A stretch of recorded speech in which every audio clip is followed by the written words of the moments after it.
Hey guys, this is acservicetech, and today we're looking at is what is the difference between a liquid line restriction or low airflow. I've been getting a lot of questions about this. What do you think? Do you think this is low airflow? Do you think this is a liquid line restriction? Where I hear a lot of misdiagnoses. So I just want to go over this with you. Um, let's go over the head pressure first, just because the unit say the unit has a TXV. And right here you see that we have 306 psi on the outer ring. This high side gauge will be connected to this small liquid line, and we're looking at an R410A system, which is the pink inner ring for the saturated temperature in the middle of the condenser coil. This right here will tell you the uh, pressure and then the actual temperature in the middle of the condenser coil. This is the low side gauge, and this is connected to the large vapor line, and it gives you an indication of what temperature the indoor coil is at. Right now you can see the indoor coil is actually at 30 degrees, and it's at 97 psi. So 30 degrees is below freezing, so you know we have a problem, right? But say on this gauge, you are reading, you bring it in, and you see it says 97 degrees saturated temperature in the middle of the condenser coil, and your actual temperature on the liquid line right near the service valve is 86. So if it's 86 degrees, you take 97 minus 86, and you actually have 11 degrees of subcooling. So if your target is between 8 and 12 degrees of subcooling, or say you have it on the rating plate states that it needs 10 degrees of subcooling. As long as you're within plus or minus that, you're good. I like to be, on the higher side of that. So if it says 10 degrees of target subcooling on the rating plate, I like to have 11 or 12. So in this case, we have 11 degrees. That means that we have enough refrigerant in the system, at least to check it in subcooling. So we need to look over here. So anytime you attach your gauges, even though a unit may have a thermostatic expansion valve that looks like this, we still need to check the low side pressure and then therefore the temperature there.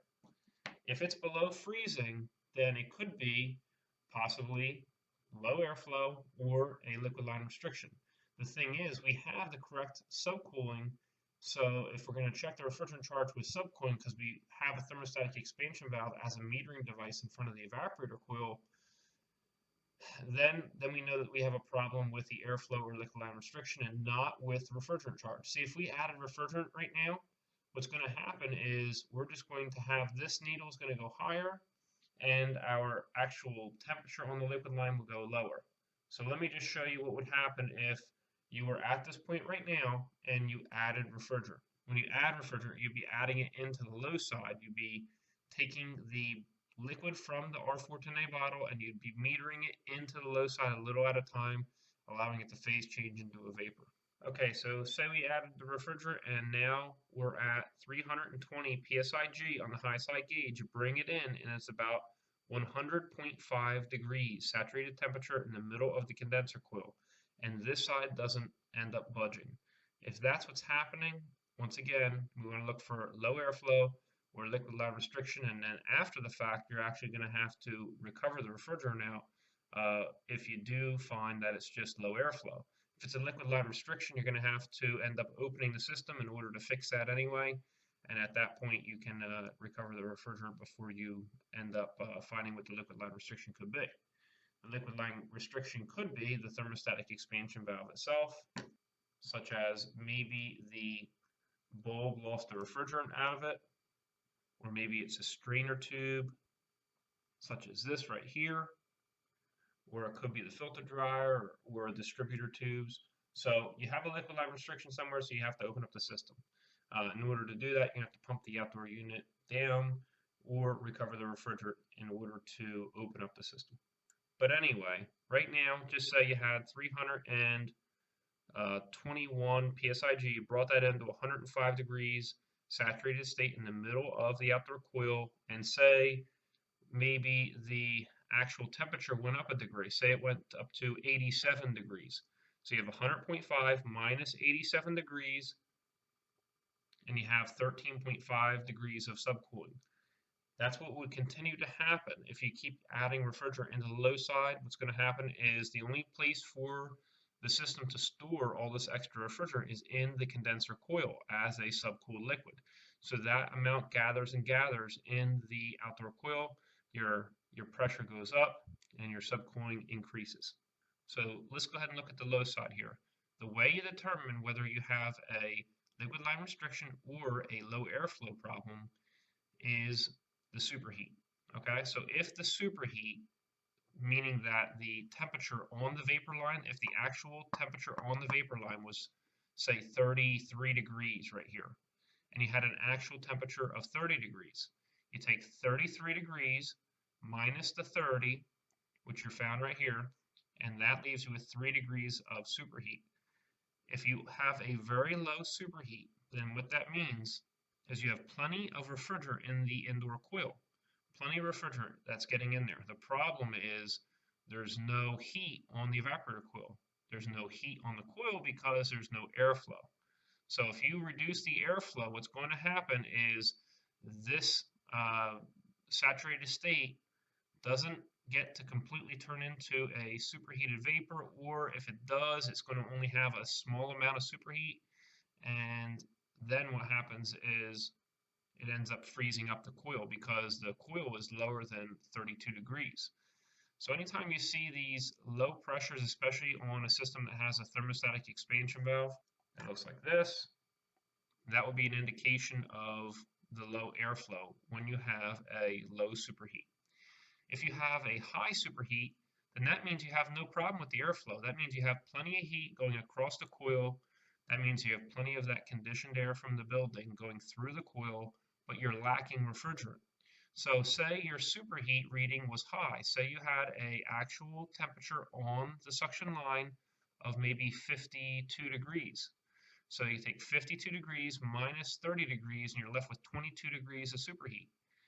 You still may have the coil freezing because you're at 30 degrees right there, okay? But you're only going to be freezing at the very beginning portions of the evaporator coil.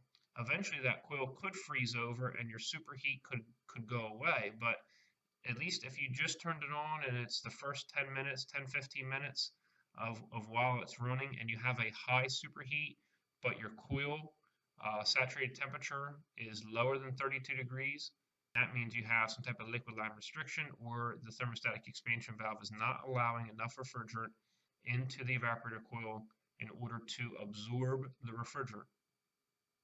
So the little refrigerant that's in the coil is actually getting superheated up. All right, that's how that works. So it doesn't matter how much refrigerant you end up adding into the system, this pressure doesn't want to end up climbing. Now it is possible to have a saturated temperature, that's below 40 degrees. 40 is that target. We'd like to have an evaporator coil around 40 degrees. But if you see it at 36 degrees right here, it may be that the building owner is trying to keep the temperature very, very cold inside that building. So maybe they're keeping it at 67, 68. And I've seen individuals that like to keep it very, very cold in the middle of summer at 67, 68 degrees. So you could end up having a lower evaporator coil temperature, but it would be above freezing if the building owner wanted to keep it maybe at 68 degrees. But once you start getting down lower, say you turn the thermostat down extremely low, then you wouldn't have enough heat going across the evaporator coil, and then you would end up possibly entering into a freezing state on the evaporator coil. Anytime that pressure converted to saturated temperature gets below 32 degrees, that's your danger area. That means you just don't have enough heat going across the coil in that scenario. So for low airflow, what you want to check, you want to make sure that you have your ductwork sized properly, that the return is correctly sized, the actual grills. The very first thing before you even get to checking the refrigerant charge, you should be checking and replacing the filter, and then go around to all the supply registers, make sure you have good airflow coming out of all of them. And once again, make sure your ductwork is sized properly. You could also have an obstruction in the inside of the ductwork that could be causing the problem. So it's a number of things that you want to go ahead and look at. Also, dip switches. A lot of people don't set the dip switches in the variable speed furnaces, and you're not running at the higher airflow. If you had a higher airflow, if it was low blower speed was the problem, then this pressure and saturated temperature would end up rising a little bit once you adjusted that. You might be on a low blower speed, setting on your actual blower motor, if it's a multi speed blower motor. If you had a PSC blower motor and you had a lot of dust and things accumulated onto the blower wheel, that would also do it. So there's some things to look for. So this type of situation, we end up seeing this type of situation when the refrigerant's just not acting the way it should, and that's how we tell that we're having a problem. And we just need to figure out which direction in which to go. So I hope this video clears things up for you. I hope you enjoyed yourself. We'll see you next time at AC Service Tech channel.